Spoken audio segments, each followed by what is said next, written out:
Yeah, good to see all of you. Welcome to the Filecoin talk, Filecoin, FVM, IPFS. My name is Sarah. Let me just slideshow this. Right, my name is Sarah. I lead FVM developer experience, but I'm also representing Filecoin, and we have various tools you can use for storage in our ecosystem. So I'm going to kind of run you through what you can use in this 2-day hackathon. Also, being super realistic, I know it's super stressful to finish a 2-day hackathon and produce something great. So I'm going to show you one easy demo and also give you options for more technical versions if you choose that you don't want to sleep tonight. So it's really your choice here, right? I'm giving you all the options. I'm available on Twitter here, so if you have any questions, you can always DM me. And we have an FVM Dev Twitter account. We've been featuring really great devs that have been partnering with us in the ecosystem, like Zondex and other partners and early builders that have been helping us out. So yeah, and if you want to tune in on a Twitch, we have occasionally live coding sessions where you can kind of see us try stuff out. It breaks, we fail, and then we try to fix it and figure it out together. Cool. All right, so we're going to get started. All right, so I'm going to assume, you kind of designed your project. It's already been a few hours, and you're like, what do I do with my storage, right? So some simple options for you. We're going to run through them.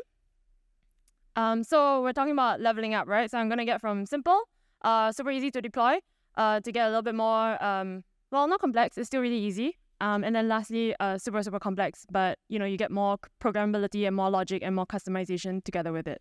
So on level 1, we have pinning on IPFS, which is Web3.storage. I'm sure many of you know IPFS or are fans of it. Usually, show of hands, IPFS used. See, there you go. So yeah, all of you are familiar with that. If you use Web3.storage, they have a super easy SDK. I just did a demo at Encode Hacker House. So I think I see some familiar faces here. So I will then focus on the level 2, which is around Lighthouse. So Lighthouse.storage is similar to Web3.storage, but they have more functionality on the back end. So Web3.storage was really meant to be super simple to use. Pinning on IPFS, retrieving it, your data could disappear over time because it won't be pinned there forever. Lighthouse.storage allows you to pin on IPFS. They also back it up onto Filecoin by making a storage deal for you on the network. And very recently, like literally 2 days ago, up to the last minute, we have been fixing out our verifiable proof for small pieces of data. So you not only do you store your small image as part of a larger data deal on the Filecoin network, but you can also verify that your small piece of data is stored within a larger deal and exactly where it sits. So you could, rather than unsealing the entire data deal, you can just try to look up for that one small JPEG that you want and then retrieve that. So very cool functionality coming in there. And then lastly, level 3, we'll be storing on Filecoin. So you're storing it directly from a smart contract.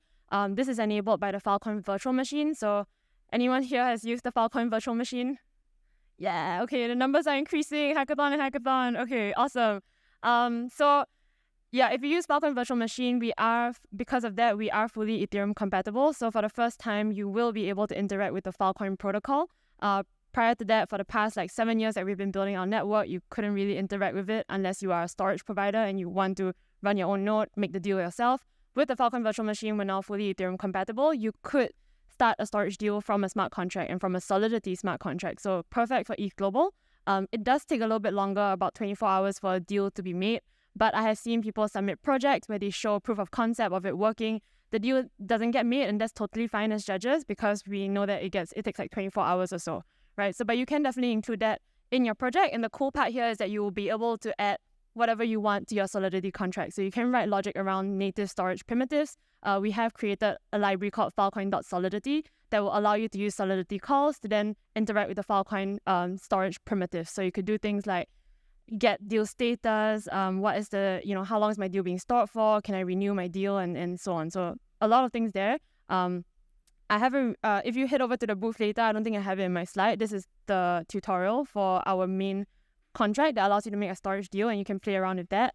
But if you need more resources, I will be at the booth and I have a cheat sheet for you that will have all the FVM resources that you need.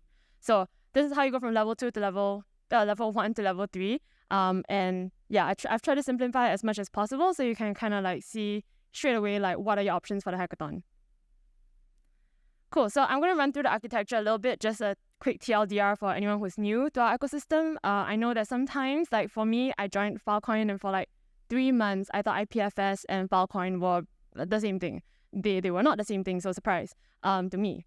And the difference here is that IPFS is a P2P network, so this is not actually running on the blockchain. What you'll be doing is pinning your data to nodes that are hosted by a community, or you host it yourself. So these clusters show 3 different options that you can use when you use IPFS to make sure that your data is perpetually stored somewhere. Well, technically it's not stored, it's pinned, right? You could run your own nodes, you could run nodes with your community, or you could pay a pinning service like Pinata to do so for you. However, with running your own nodes and running it with a community, it's hard for you to guarantee that your storage is going to sit there forever, because if you break up your friends or you choose not to run your nodes anymore, your data could just disappear, right? So that's why we've created the Filecoin protocol. So TLDR for those who are new to this, the way that it works, if you look at the top over here, which is the dotted box here, you would make a deal with a client and a storage provider. You would then handshake, make a storage deal, and negotiate a deal, how long you want to store it for, how much you want to pay. Once the terms are agreed upon, the storage provider will then make the storage deal and publish it on-chain. So on-chain will show like your deal's metadata, right? How long you want to store it for, how big is your file size, and so on. But the file transfer happens off-chain, and that is represented by the network you see over here, which is all our storage providers here. They would then represent themselves on-chain by periodically posting proof of your storage deal to show that, hey, my data is getting stored every 24 hours. They have to submit some kind of proof of space-time. And so it'll prove that your data is being stored continuously, right? But then they'll store all your data off-chain, so it's really up to them how they want to store it. And you can choose what kind of storage provider you want to work with based on the profile that you know. So some might store it in hard drives. Honestly, some might just print it out and store it in a box, but that's really, your choice. It's a preference, right? So that's how the Filecoin protocol works. So it's because it's incentivized as a storage marketplace, it will then guarantee that your data is stored perpetually or for as long as your deal lasts, right? The way that we usually use it now, so on a realistic note, when you store your data, you then want to retrieve it, right? If you're storing it on Filecoin and you want to retrieve your data, it does take longer for you to unseal the data that has been sealed cryptographically by the storage providers. So it could, if your deal takes 24 hours to make, it could then take multiple hours to then unseal and retrieve your data. So unless your storage provider has agreed to terms, which some storage providers do, to put an unsealed copy together with your sealed copy. So that means that they store double the amount of data, but that is their choice. And we have a really easy tool called Lassie that you can then retrieve your data from. So if you're using level 3, which I showed you just now, the Filecoin Virtual Machine client contract, if you clicked on that tutorial, you could then use Lassie as part of that. It's within the tutorial. You can use Lassie to then retrieve your data pretty quickly if it's unsealed. And on the testnet, it is, right? But realistically, on the mainnet, it probably most of the time is not. So the way that you would normally store data, we do recommend that you use Filecoin together with IPFS. So if you're planning to build a project, that's something to keep in mind. So IPFS will allow you to pin a copy, and then you store it and back it up onto Filecoin. IPFS allows you to do quick retrievals. So that's how you can quickly get your data however you need it. So far, I know it's like quite a lot. All good, everyone? Still with me? Yeah? Great. Okay, so this is an example of the metadata of your storage deal. I know you see a lot of words, but I'm going to walk you through it. So if you look at the backslashes, you'll see P size, verified deals, start epoch, and epoch, how long it's being stored on chain, how long your deal is supposed to last for, storage price per epoch, how much you're going to pay and offer your storage provider, and provider collateral is not for you. Client collateral is how much you want to put up for the deal to then make that deal proposal, and so on. So these are all the metadata within your storage deal. Once it is accepted, it gets posted on chain. Right, so why did I show you this? Because this is kind of important for the next point. So talking about FVM. So if any of you are new to the Filecoin Virtual Machine, what it does is that it manipulates the storage deal metadata. So all this metadata that you saw over here, that is what the Filecoin Virtual Machine will be able to manipulate. So you could when you write logic within your Solidity contract and you're using our Filecoin.solidity library, you are manipulating all that metadata of how you want the file to move around. So you're not actually manipulating the data that's stored within the deal. You're manipulating the metadata. So I just want to make that point really clear. And I'll talk about price structure in a bit. But if you are looking for computing the actual data, FVM is also really useful together with Bacalhau. So Bacalhau is a decentralized compute framework that we have. If you want to know more, we're at the booth. We have a mentor there from the Bacalhau team.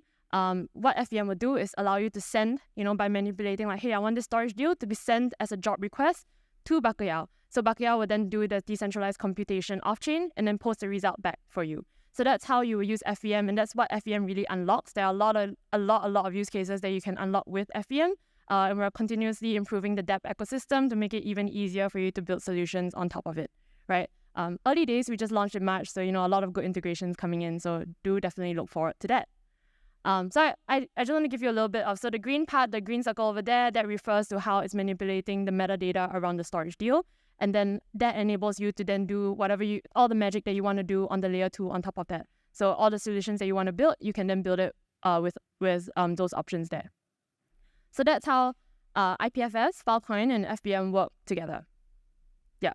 So by the way, this took me like 6 months to like digest and put into diagrams. So I'm trying to give you like a really condensed version. But yeah, if you still need further clarifications, I'm at the booth, a hackathon to learn. So if you want to learn more and then build later on, that's totally cool. We actually have a really big hackathon coming up as well, end of August. So you can participate in the open data hack there and like get all this like cool data stuff. Yeah. All right. So before we get into the demo, I don't know why I put this here. I should put this at the end. But for the prizes, we have like three. We will give out grand prizes, 3 grand prizes. Anyone that's using Filecoin, IPFS, or FVM. So as I talk through the demo and some of the use cases, do have a think about what it is that you want to build. Best project integrating FVM with Bacalhau. So I talked about Bacalhau a little bit earlier on. That is the decentralized compute. We'll be giving 2 teams $2,500. That would be a special prize. So definitely do check that out. And runner-ups, I think any project that impresses us and that is really, really cool, we'll give up to 6 teams part of the pool prize, which will be really, really fun. So have a think about these as I go into the demo. Okay, so I'm going to demonstrate, I demonstrated earlier at Encode Hacker House around the Web3 storage piece. I'm going to demonstrate the Lighthouse piece over here. Lighthouse itself is really cool. So I'm going to, if you scan this QR code, it'll bring you to the documentation. I'm going to show you the page and kind of show you the options that you have and what it is that we will show today. Is this big enough? Yeah? Okay, great, thanks.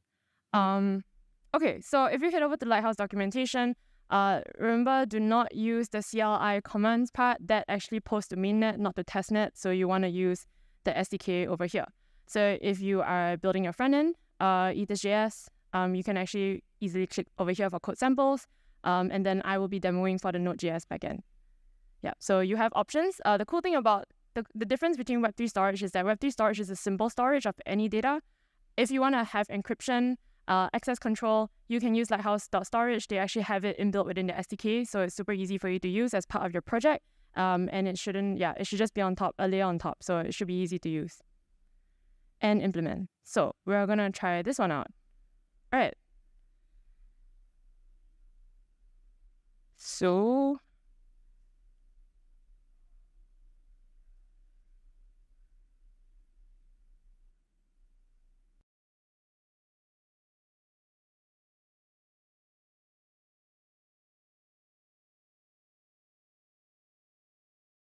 all right, so we're going to start with this. We're going to do a really, really easy one.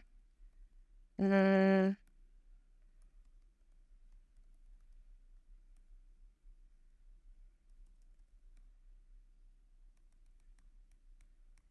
we're going to create our npm package and then we're going to npm install the Web3 storage file. Hold on. So all you have to go is over here, and you can very easily just copy this. It's up to you. I usually use this method. This is the wrong one. Whoops.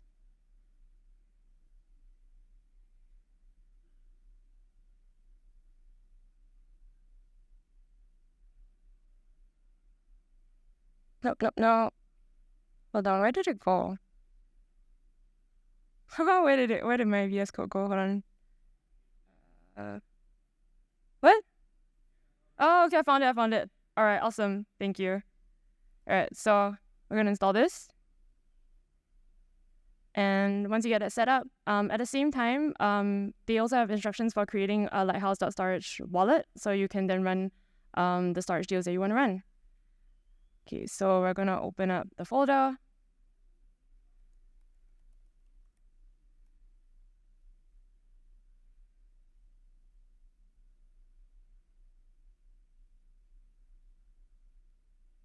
Trust it, and I'm going to pick it back up. So over here, Just gonna create a upload.js, and you just have to hit into the code and copy it over here. So super simple.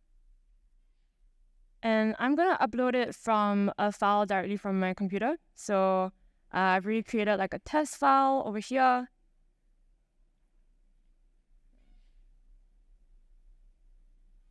Whoops. You see, ETHGlobal. Let me create I'll create a new text file over here. So I guess I can say like, hello. Oh, sorry, we're in France. Bonjour. Okay. Great. I'll save this. ETHGlobal.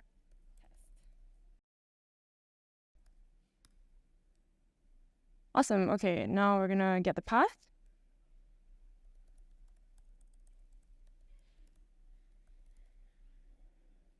All right.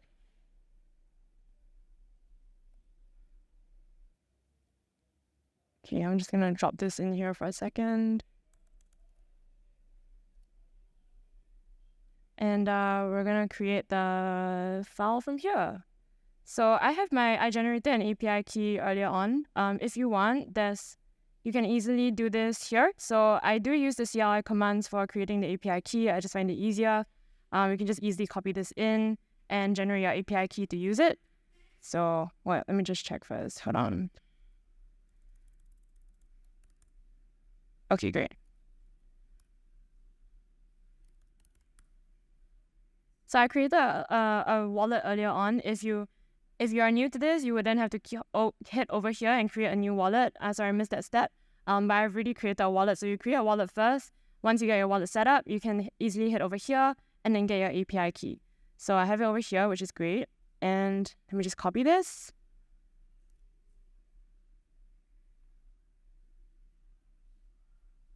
And head back over here.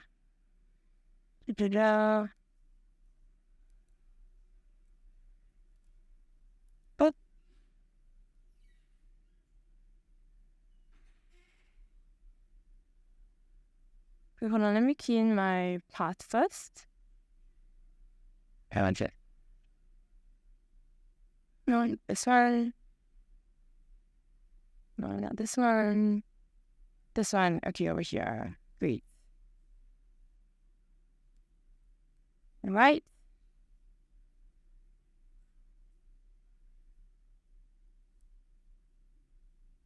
So yeah, if you want to upload any small documents, this should be a super easy way to use it.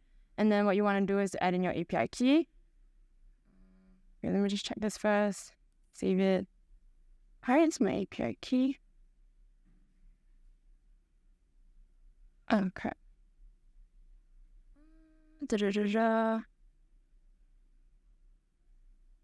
Oh, I did generate one already. Okay.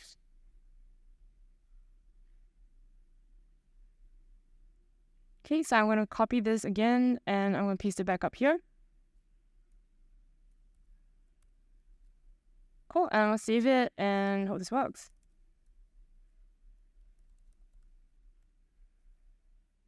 No, this doesn't work, but because I will add in the type here.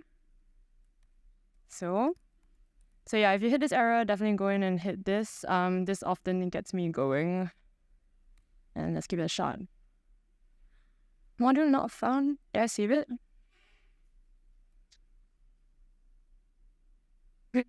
Oh.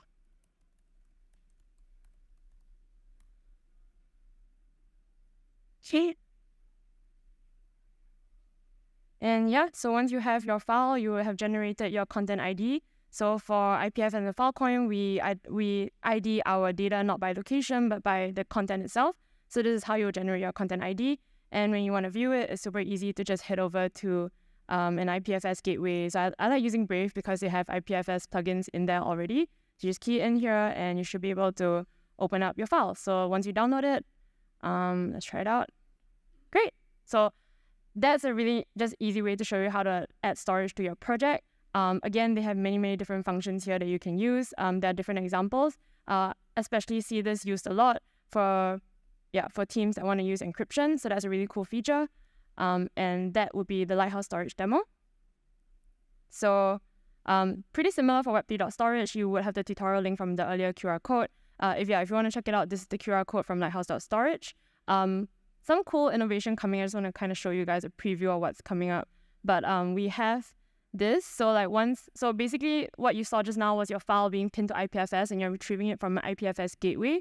But what it'll do on the back end is it'll take like about 5 to 10 minutes on the testnet to generate the deal on the testnet network. But on the mainnet, it'll take an hour or so. But once your deal is generated, you could actually retrieve proof for the small pieces of data like I mentioned earlier on. This will be via API request. We literally got this running like 2 days ago, so I haven't really put this into my demo yet, but to kind of give you guys a sense that you will be able to retrieve all your different pieces within a single deal. So you can actually check that out. And once we get it integrated with our Explorer, you can actually just key in like your sub-piece CID. So not just the CID for your deal, but the sub-piece CID for your small image, and you can actually view it and see where it is sitting within the deal itself. Yeah. So just a quick preview there. Not available for this hackathon, but by August 30th. Okay, and then just a quick one. If you're thinking of what else you can build, especially with FVM and Bacalhau, a really good idea would be around data DAOs. So if you check out our documentation, you can get a better sense of what data DAOs do. Basically, a data DAO is a DAO formed around a very important data set that you want to contribute data to together as a team, and then manage the data set, right? So a quick example of your pet owners, you can contribute your corgi data into a data DAO into a huge data set. And how you're going to end up using Bacalhau. So let's say, just an example here, you're using ZK verification via your Solidity contract. So if you head over to level 3 just now, you would see, again, I have a starter kit for this using the level 3 version that you saw just now in the earlier slide. So do check that out. But you could then add ZK verification in to then verify that you are a legit contributor and you can upload your data via the client contract into your data set. And once you do that, you can also add in another layer of contract to then generate tokens. And you can use your tokens to vote to then train an AI model, for example. So if you look at the top example there, think about how you can connect FVM to Bacalhau, connect your data to a decentralized computation framework, and you can get access to those 2 other prizes. Yeah, and there's also access control, but you can use Lighthouse for that. So just an example. But yeah, this is the data DAO starter kit. So if you want to use it for this hackathon, super easy piece there. Sorry, I know it's a lot of information, but yeah, we have a lot of cool stuff for you guys to play around with. Great. Yeah, that's more or less it. I know we're almost at time, so yeah, thank you.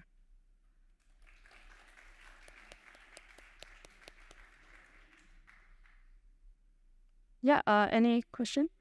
Yeah. Hi, so did you say that Lighthouse is available right now, or did you say... It's available right now. Okay, yeah. And so as far as I understand, you upload to IPFS, and then I didn't understand what Lighthouse is doing on top of that. Yeah, so Lighthouse is like an aggregator, kind of. So it will take your data. They provide a really easy SDK for you. You upload your data. They pin it to IPFS for you. And while you are, you can access the IPFS pin data, it also takes your data and puts it into a storage deal and gets a storage deal made onto Filecoin for you. So backs up your data. Yeah. Okay, so it pins it centralized by Lighthouse and then also makes a deal in Filecoin, which is decentralized. Right? Yes. Yeah. Just a FYI, we are also working. So Lighthouse is an example of a centralized aggregator. One thing that we're working on in the next few months is a decentralized aggregator. So we're writing specs right now for you to be able to build your own decentralized aggregator. Yeah. Cool. Any other questions around storage? Thank you very much. Okay, cool. Thanks so much.